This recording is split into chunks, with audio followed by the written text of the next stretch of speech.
Right breaking news చూస్తున్నాం. రోజుకి కూడా కరోనా కేసుల సంఖ్య పెరుగుతున్న పరిస్థితి కనిపిస్తుంది. గడిచిన వారం రోజుల్లోని 1000కు పైగా కరోనా కేసులు నమోదైనట్టు కూడా తెలుస్తుంది.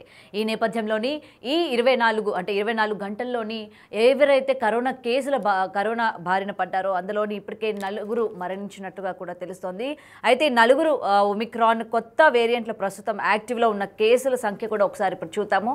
అయితే 2710కి 10 మంది వరకు కూడా యాక్టివ్ కేసెస్గా నమోదైనాయి. అయితే ముఖ్యంగా కేరళలోనే అత్యధికంగా నమోదైన కరోనా కేసులు కోవిడ్ విజృంభణలో 2వ స్థానంలో ఉన్న మహారాష్ట్ర. అయితే తాజా లెక్కల ప్రకారం కేరళలో 1147, మహారాష్ట్రలో 424, ఢిల్లీలోని 294, గుజరాత్ 223, కర్ణాటక తమిళనాడులో 148, వెస్ట్ బెంగాల్లో 116 కేసులు నమోదైనట్లు ఇప్పటికే అందుతున్న సమాచారం. అయితే మహారాష్ట్రలో కరోనా బారిన పడి 2 మరణించగా ఇటు ఢిల్లీ, గుజరాత్, కర్ణాటక, పంజాబ్, తమిళనాడులో 1 మృతి చెందినట్టు తెలుస్తోంది. అయితే కరోనా కొత్త వేరియంట్లపై స్పందించిన కేంద్రం ప్రజల భయోందోళన చెందకుండా అప్రమత్తంగా ఉండాలని ఇప్పటికే సూచిస్తున్న పరిస్థితి కూడా కనిపిస్తుంది. అయితే ఇంత స్పీడ్గా కరోనా కేసులు నమోదవడం పైన అటు కరోనా విస్తరణ ఇంత శరవేగంగా జరగడం పైన ప్రజలు కూడా చాలా అప్రమత్తంగా ఉండాలి అని చెప్పి కూడా ఇప్పటికే ప్రభుత్వం కూడా హెచ్చరికలు జారీ చేసింది.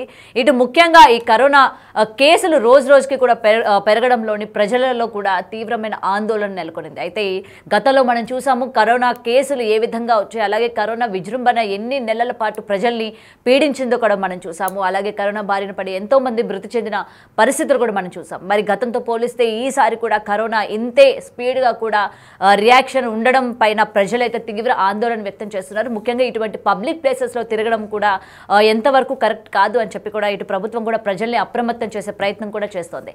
మరి అయితే గతంతో పోలిస్తే కరోనా ఇప్పుడు గత ఈ 2-3 రోజుల్లో ఈ కేసెస్ ఇంకా ఎక్కువ శాతం పెరగడం పైన ప్రజలు కూడా ఆందోళన వ్యక్తం చెందుతున్నారు. అయితే నిజంగానే ఇప్పుడు వస్తున్న ఈ కరోనా ఏదైతే ఉందో దీనికి నిజంగానే మనం సీరియస్గా తీసుకోవాల్సిన అవసరం ఉందా, లేకపోతే నార్మల్గా మనం ఐసోలేట్ అంటే ఇంట్లోనే ఐసోలేట్ అయ్యి తగిన జాగ్రత్తలు తీసుకుంటే సరిపోతుందా అన్న దానిపైన పూర్తి వివరాలు అందజేయడానికి మా ప్రతినిధి సయ్యద్ ఫోన్ ఇన్లో ఉన్నారు. రైట్ సయ్యద్, చెప్పండి. ఇప్పుడు ప్రెసెంట్ కరోనా కేసెస్ రోజుకి కూడా పెరుగుతున్న పరిస్థితి కనిపిస్తుంది. అయితే ఈ పెరగడం వల్ల ప్రజల్లో కూడా చాలా వరకు భయాందోళన నెలకొందని చెప్పాలి. సో దీన్ని బట్టి అసలు నిజంగానే ఈ కరోనా అంత ఎఫెక్టివ్గా ఉంది అనుకోవచ్చా, లేకపోతే ప్రజలు ఎటువంటి జాగ్రత్తలు తీసుకుంటే మంచిదంటారు?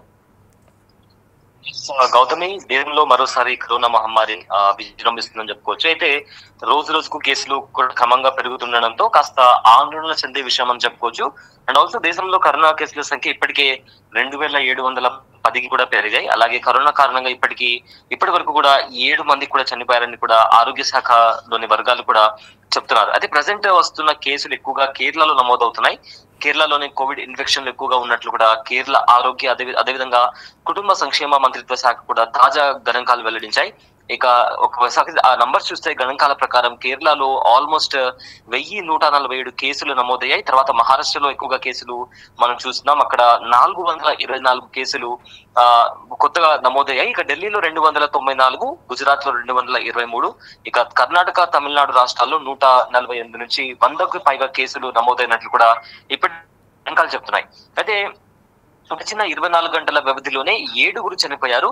ఇక ఈ సంవత్సరం మొదటి 5 నెలల్లో మరణాల సంఖ్య 22కు చేరింది గౌతమి. ఇక గత 24 గంటల్లో మహారాష్ట్రలో 2 మరణాలు సంభవించగా ఢిల్లీ, గుజరాత్, కర్ణాటక, పంజాబ్, తమిళనాడులో ఒక్కొక్క కేసు నమోదైంది. సో ఓవరాల్ గా కొత్తగా వస్తున్న కేసులకు సంబంధించి ఎక్కువ శాతం చాలా మంది తేలికగా పాజిటివ్ గా వైద్యులు చెప్తున్నారు. అంటే ఎక్కువగా ఇప్పుడు వచ్చిన కేసులన్నీ కూడా ఎక్కువగా పాజిటివ్ కేసెస్ ఎక్కువగా నమోదవుతున్నాయని కూడా చెప్తున్నారు. అయితే రిస్క్ ఎంత ఉంది, భయపడాలా వద్దా, ఏంటి కోవిడ్ కారణంగా మనం ఎంత జాగ్రత్త తీసుకోవాలనే విషయానికి వచ్చేసరికి ఎక్కువగా భయపడాల్సిన అవసరం లేదని కూడా ఇప్పటికే ఆరోగ్య మంత్రిత్వ శాఖ కూడా తెలిపింది. ఎందుకంటే ప్రజెంట్ వచ్చిన వేరియంట్ ఏదైతే ఉందో దానికి సంబంధించి కూడా రిస్క్ రేట్ అనేది అంతగా లేకపోయినప్పటికీ కూడా ఖచ్చితంగా మనం జాగ్రత్తలు అయితే పాటించాలి. ఎక్కువగా ఎవరికైతే ఈ ఇమ్యూనిటీ పవర్, రోగ నిరోధక శక్తి అనేది ఎవరికైతే తక్కువ ఉంటుందో వాళ్ళు ఎక్కువగా జాగ్రత్తగా ఉండాలి.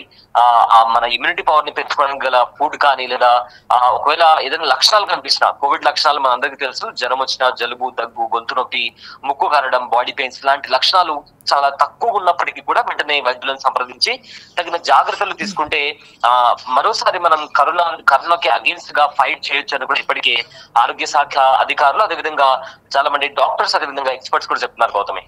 రైట్ సయ్యద్, అయితే ఇప్పటికీ చనిపోయిన వాళ్ళ సంఖ్య మనం చూసాం కాబట్టి ఇందులోని ఎక్కువ శాతం అంటే పెద్దవాళ్ళు ఉండే అవకాశాలు ఏమైనా ఉన్నాయి? ఎందుకంటే చిన్నపిల్లలు కానీ లేకపోతే యంగ్స్టర్స్తో కంపేర్ చేసుకుంటే ఈ ఇమ్యూనిటీ లెవెల్స్ అన్నవి వాళ్ళల్లో కొంచెం అంటే తక్కువ ఉండే అవకాశాలు ఉన్నాయి కాబట్టి వాళ్ళ మీద ఎక్కువ ఇంపాక్ట్ పడుతుంది అనుకోవచ్చా? డెఫినెట్లీ గౌతమి, ఇప్పుడు ఇమ్యూనిటీ పవర్ గురించి మాట్లాడుతున్నాం కాబట్టి వృద్ధుల్లో అదేవిధంగా చిన్నపిల్లల్లో కూడా ఇమ్యూనిటీ పవర్ చాలా తక్కువ ఉంటుంది. అండ్ ఆల్సో ఎవరైతే కొన్ని ఆల్రెడీ హెల్త్ కాంప్లికేషన్స్ కి సంబంధించి ఎవరైతే కొన్ని ప్రాబ్లమ్స్ ఫేస్ చేస్తున్నారో వాళ్ళకు కూడా ఇమ్యూనిటీ పవర్ తక్కువగా ఉంటుంది. సో ఈ నేపథ్యంలో బూస్టర్ డోస్ తీసుకోవడమో లేదా ఇమ్యూనిటీ పవర్ పెంచుకోవడానికి వాళ్ళు సరైన ఆహార పదార్థం తీసుకోవడమో వాటి వల్ల కూడా వాళ్ళు తగిన జాగ్రత్తలు తీసుకుంటే ఆ కరోనా బారిన పడకుండా సేఫ్ గా ఉండొచ్చు అని కూడా ఇప్పటికే ఎక్స్పర్ట్స్ చెప్తున్నారు. Right, thank you Syed. Right, అయితే బ్రేకింగ్ చూస్తున్నాం. ఇప్పటికీ కరోనా కేసుల సంఖ్య అయితే రోజు రోజుకి పెరుగుతున్న పరిస్థితి కనిపిస్తుంది. అయితే ముఖ్యంగా గత కొన్ని రోజులుగా మనం చూస్తూ ఉన్నాం వాతావరణంలో మార్పులు కావచ్చు, అలాగే ఈ వర్షాలు కావచ్చు. ఈ వర్షాల కారణంగా మనం చూస్తూ ఉన్నాం ఎక్కడికక్కడ డిసీజెస్ కావచ్చు, ఇవన్నీ కూడా వచ్చే అవకాశాలు ఉన్నాయి. కాబట్టి ఇందులో భాగంగానే కరోనా కూడా ఇంత ఎక్కువ స్టేజ్లోని ఎక్కువ విజృంభించడం కూడా ప్రధానంగా కారణం అని చెప్పొచ్చు. అయితే ముఖ్యంగా ఇటు అన్ని ఏజెస్కి సంబంధించి ఇమ్యూనిటీ లెవెల్స్ని కూడా కాపాడుకోవాలి. అంటే ఇమ్యూనిటీ లెవెల్స్ ఏ విధంగా ఉన్నాయి మన బాడీలోని, సో దానికి తగ్గట్టు ఎలా మన ఎటువంటి ప్రోటీన్ ఫుడ్ తీసుకోవాలి, లేకపోతే ఎటువంటి జాగ్రత్తలు తీసుకోవాలి అన్న దానిపైన కూడా చిన్నపిల్లల దగ్గర నుంచి ముఖ్యంగా ఓల్డ్ వాళ్ళు కూడా ఏకాగ్రత అంటే చాలా శ్రద్ధగా వాళ్ళ ఆరోగ్యం పైన తీసుకోవాల్సిన పరిస్థితి ఇక్కడ మనకి కనిపిస్తుంది. అయితే ఇక్కడ గతంతో మనం పోల్చుకుంటే ఈ కరోనా అంత భయంకరమైనది కాదు అనేది ఇప్పటికీ ఆరోగ్య శాఖ చెప్పడం కూడా జరిగింది. సో ఏది ఏమైనా సరే ఇది ప్రమాదకరమైనది కాకపోయినప్పటికీ కూడా మనం తగిన జాగ్రత్తలు అయితే తీసుకోవాలి డెఫినెట్గా. సో ఇంట్లోని ఐసోలేట్ అవ్వడం కావచ్చు, లేకపోతే ఎప్పటికప్పుడు మనం పబ్లిక్ ప్లేసెస్లోకి వెళ్ళేటప్పుడు ముఖ్యంగా ఇటు మెట్రోస్లో ట్రావెల్ చేసినప్పుడు, లేకపోతే పబ్లిక్ టాయిలెట్స్ దగ్గర, లేకపోతే పబ్లిక్ ప్లేసెస్ దగ్గర, ఫుట్పాత్స్ పైన, సో ఇలాంటి అన్ని ప్లేసెస్ దగ్గర కూడా ఏంటంటే మనం మాస్క్ అన్నది కంపల్సరీగా పెట్టుకోవడం కూడా చాలా ఇంపార్టెంట్. అండ్ దాని తర్వాత శానిటైజర్ యూజ్ చేయడం కూడా చాలా ముఖ్యంగా. మళ్ళీ మన పాత రోజులు మళ్ళీ గుర్తు చేస్తున్నట్టు ఆల్రెడీ పెరుగుతున్న కేసెస్ పరిణామం వల్ల కూడా మనకి ఇక్కడ క్లియర్గా కనిపిస్తుంది. అయితే ఇటు రెండు కొత్త ఒమిక్రాన్ సబ్ వేరియంట్లు అయిన LF7NB181 కరోనా కేసుల పెరుగుదలకు దోహదపడుతున్నాయని కూడా ఇప్పటికీ నిపుణులు అభిప్రాయపడుతున్నారు. అయితే అయినప్పటికీ JN1 దేశంలో వ్యాప్తి చెందుతున్న ప్రధాన వేరియంట్ అని గణాంకాలు చెబుతున్నాయి. అయితే కొత్తగా వ్యాప్తి చెందుతున్న వేరియంట్లు రోగ నిరోధక శక్తి తప్పించుకునే సామర్థ్యాన్ని కలిగి ఉండవచ్చునని కూడా ఇప్పటికీ నిపుణులు కూడా సూచిస్తూ ఉన్నారు. అయితే వాటి వల్ల తీవ్రమైన అలాగే దీర్ఘకాలిక ఇన్ఫెక్షన్లకు కారణం అవుతాయని చెప్పడానికి ఎలాంటి ఆధారాలు లేవని కూడా చెప్తున్నాయి. సో ప్రజలు కూడా దీంట్లో అప్రమత్తంగా ఉండాలి. అలాగే ముందులాగా అంటే భయపడాల్సిన అవసరం లేదు, తగిన జాగ్రత్తలు తీసుకుంటే సరిపోతుంది అన్న విషయాలు కూడా చెప్తున్నారు.